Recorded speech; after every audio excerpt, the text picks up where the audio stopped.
एक सीलापुर नामक गांव था। उसमें एक चिंटू नाम का लड़का अपनी बूढ़ी दादी और सौतेली माँ के साथ रहता था। उसकी सौतेली माँ उसको बात बात पर डांटती और मारती रहती थी और चिंटू का सौतेला भाई मोनू उसे बहुत परेशान करता था।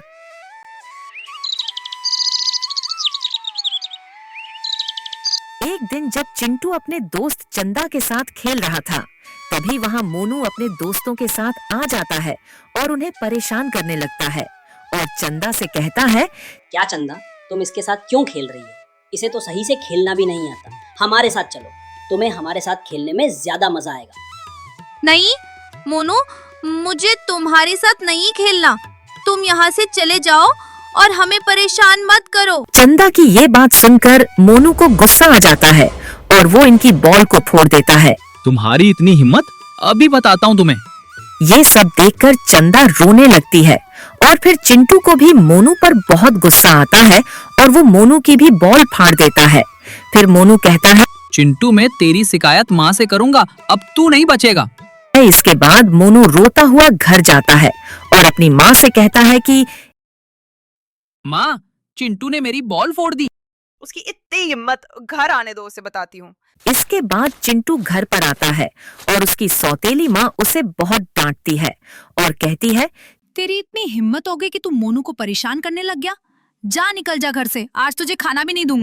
चिंटू रोता रोता चला जाता है। फिर चिंटू घर के बाहर ही बैठ जाता है। जल्दी ही रात हो जाती है और चिंटू की दादी चुपके से खाना लेकर बाहर आती है। ले चिंटू, खाना खा ले। बड़ी मुश्किल से तेरी माँ से छुपा के लाई हूँ। चिंटू बाहर ही खाना खाकर सो जाता है। फिर कुछ ही देर में चिंटू के पास एक औरत जादूगरनी आती है और चिंटू से कहती है, अरे बेटा, इतनी रात में तुम बाहर क्यों सो रहे हो? मेरी सौतेली माँ ने मुझे घर से बाहर निकाल दिया है और मुझे यहाँ सर्दी भी लग रही है। तभी जादूगरनी चिंटू को एक मटका देती है जिसमें थोड़े कोयले जल रहे होते हैं। ये लो बेटा, मेरे पास तो अभी यही है, इससे तुम्हें सर्दी नहीं लगेगी। और जादूगरनी चिंटू को मटका देकर चली जाती है और चिंटू मटके की आग से हाथ सेकते सेकते सो जाता है और चिंटू जल्दी ही सुबह हो जाती है। और चिंटू की आंख खुल जाती है। तभी वहाँ चंदा चिंटू को स्कूल के लिए बुलाने आती है और देखती है कि चिंटू बाहर ही सो रहा है।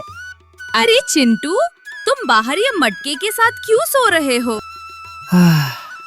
वो कल मोनू ने माँ से मेरी शिकायत कर दी थी, तो माँ ने मुझे घर से बाहर निकाल दिया। तुम अभी तक तैयार भी नहीं हुए, क्या तुम आज स्कूल नहीं जाओगे? चिंटू चंदा की बातें सुनते सुनते जैसे ही मटके में देखता है, उसमें 1 रुपए का सिक्का चमक रहा होता है। ये देखकर वो चौंक जाता है और चंदा से कहता है कि नहीं, मैं स्कूल नहीं जाऊंगा, तुम जाओ। इसके बाद चिंटू बहुत खुश होकर दुकान की तरफ जा ही रहा होता है। तभी वहाँ मोनू आ जाता है। ओए, कहाँ जा रहा है? मैं नहीं बताऊंगा, तुझे क्या? तभी मोनू को चिंटू के हाथ में 1 रुपए का सिक्का दिख जाता है। ये पैसे कहाँ से लाया है? चोरी की ना तूने? ला मुझे दे, नहीं तो माँ को बता दूंगा। ये कहकर मोनू चिंटू से वो 1 रुपया छीन लेता है। इसके बाद चिंटू उदास होकर बैठ जाता है। तभी वह चंदा आती है और चिंटू को उदास देखकर पूछती है, क्या हुआ चिंटू?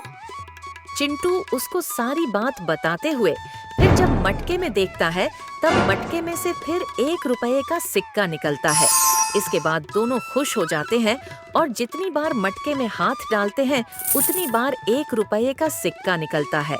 फिर दोनों एक एक करके बहुत सिक्के निकालते हैं और उन्हें पेड़ के पास छुपाकर चले जाते हैं। फिर उस दिन के बाद चिंटू और चंदा दोनों रोज रोज बाजार से नई नई चीजें खरीदते और खुश रहने लगे। लेकिन वहीं दूसरी तरफ मोनू को ये सब देखकर चिंटू पर शक हुआ। उसे लगता है कि चिंटू कहीं से चोरी कर रहा है। फिर एक दिन स्कूल से छुट्टी होने के बाद मोनू चिंटू और चंदा का पीछा करता है। चलो चंदा, आज तो गांव के मेले में चलेंगे। बहुत मजा आएगा।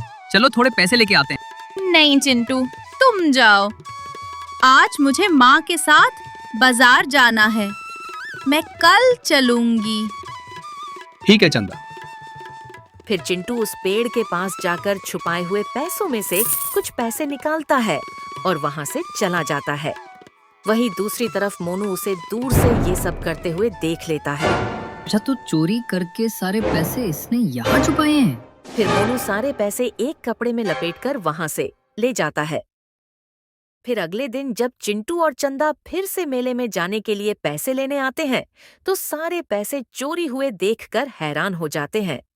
अरे चिंटू, तुमने कल सारे पैसे खत्म कर दिए थे क्या? नहीं, मैंने तो थोड़े ही पैसे लिए थे। चिंटू को चंदा पर शक होता है। कहीं तुमने मेरे जाने के बाद तो पैसे नहीं चुराए? क्योंकि मेरे अलावा तुम्हें ही इन पैसों के बारे में पता था। ये तुम क्या कह रहे हो? मैंने पैसे नहीं चुराए। तुमने ये सोचा भी कैसे? फिर चंदा रोते रोते वहाँ से चली जाती है।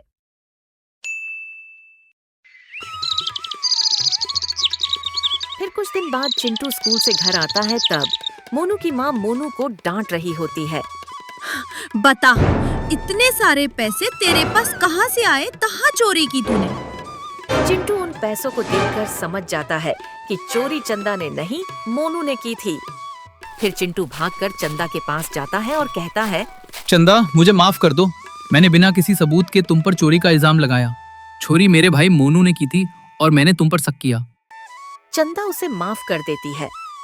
अब चिंटू और चंदा हर दिन मटके से कुछ सिक्के निकालते और गांव के गरीब बच्चों को स्कूल की किताबें, कपड़े और जूते दिलाते। धीरे धीरे पूरे गांव में उनकी तारीफ होने लगी। लोग कहते, ये बच्चे तो फरिश्ते हैं। लेकिन किसी को मटके की जादुई ताकत का पता नहीं था। गांव में एक लालची व्यापारी आता है, सेठ भोलाराम।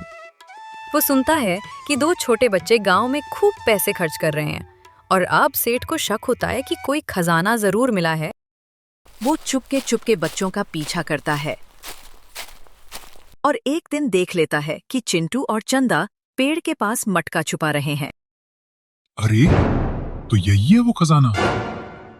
कल रात ही इस मटके को चुराऊंगा। उसी रात जब सेठ मटका चुराने आता है, अचानक आसमान में तेज बिजली चमकती है और जादूगरनी प्रकट होती। सेठ भोलाराम, ये मटका लोभियों के लिए नहीं बना है। अगर तुमने इसे चुराया तो इसकी जादुई ताकत हमेशा के लिए खत्म हो जाएगी। माफ करना देवी, मुझे लालच ने अंधा कर दिया था। जादूगरनी उसे चेतावनी देकर गायब हो जाती है। सेठ डर के मारे गांव छोड़ देता है। इसके बाद दोनों धीरे धीरे गांव के सभी गरीब बच्चों की मदद करते हैं और गांव के विकास में भी मदद करते हैं। और हाँ दोस्तों, ऐसे ही अनोखी और मजेदार कहानियां देखने के लिए हमारे इस चैनल को जरूर सब्सक्राइब करें और अगर वीडियो पसंद आई हो तो वीडियो को एक लाइक जरूर कर देना।